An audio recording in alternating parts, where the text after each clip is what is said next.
সম্প্রতি বিশ্ববাজারের সাথে সমন্বয়ের কথা বলে দেশের বাজারে জ্বালানি তেলের দাম বাড়িয়েছে সরকার। দেশের বিভিন্ন প্রান্ত থেকে নিত্যপণ্য সহ কাঁচা বাজারের মালামাল নিয়ে প্রতি রাতে শত শত ট্রাক আসে এই কারওয়ান বাজারে। যেহেতু জ্বালানি তেলের দাম বাড়ানো হয়েছে, আমরা দেখতে চাই এসব ট্রাকের ভাড়ায় কতটা প্রভাব পড়েছে, পাশাপাশি এই প্রভাব কতটা কাঁচা বাজারে যেয়ে খুচরা ও পাইকারিতে পৌঁছেছে, সেটাই আজকে জানার চেষ্টা করব। কারওয়ান বাজার, এখানে 24 ঘন্টায় দেখা মেলে ক্রেতা বিক্রেতাদের সমাগম। রাতে চলে পাইকারি কেনা বেচা, আর দিন হলে খুচরা সদায় সহজলভ্যে কেনার জন্য মানুষ বেছে নেয় এই বাজারকে। মুদ্রা কথা, নগরীর সবচেয়ে বেশি মানুষ তাদের নিত্যপণ্যের চাহিদা মেটাতে এখানে আসে। স্বাভাবিকভাবেই এসব পণ্য সরবরাহ করতে প্রতি রাতে এই বাজারে আসে কয়েকশো ট্রাক। সম্প্রতি জ্বালানি তেলের দাম বাড়ায় বৃদ্ধি পেয়েছে এসব ট্রাকের ট্রিপ খরচেও। দূরপাল্লার প্রতি ট্রাকেই নেওয়া হচ্ছে 5 থেকে 10,000 টাকা বেশি। এমনকি ক্ষেত্রবিশেষ এই ভাড়া ছাড়িয়েছে প্রায় দ্বিগুণ, এমনটাই দাবি করছেন আড়তদাররা। এক্ষেত্রে ট্রাক চালকদের ছিল মিশ্র প্রতিক্রিয়া। যেই গাড়ি ভাড়া ছিল 17 থেকে 18,000, সেই গাড়ি ভাড়া 35,000 36,000 ডাবল। আগে যেমন মনে করেন যে 32-33 আসতাম, এখন 34-35-36 এরকমই আর কি ভাড়া পাওয়া যাচ্ছে। জয়পুরহাট থেকে আগে ছিল 16-17 হাজার টাকা, এখন 20,000 টাকা।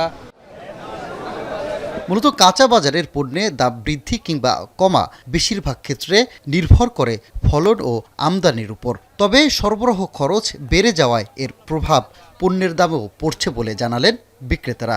যেমন আলু, পটল, টমেটো ও কাঁচা মরিচ মোকাম থেকে পাইকারি আনতে কেজি প্রতি 1 থেকে 5 টাকা বেশি দামে কিনতে হচ্ছে। ফলে এর প্রভাব পড়ছে খুচরা বাজারেও।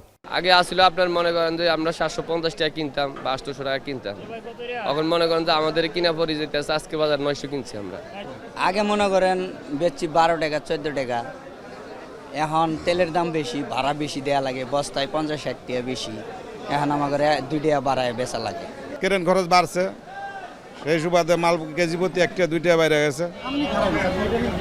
এদিকে জ্বালানি তেলের দাম বাড়লেও পুরোপুরি কাটেনি সংকট। ফলে এসব দূরপাল্লার ট্রাকে কমেছে ট্রিপের সংখ্যা। এমনকি ট্রাক না পাওয়ার কারণে মোকামে পণ্য আটকে থেকে নষ্ট হয়ে যাওয়ারও অভিযোগ মিলছে।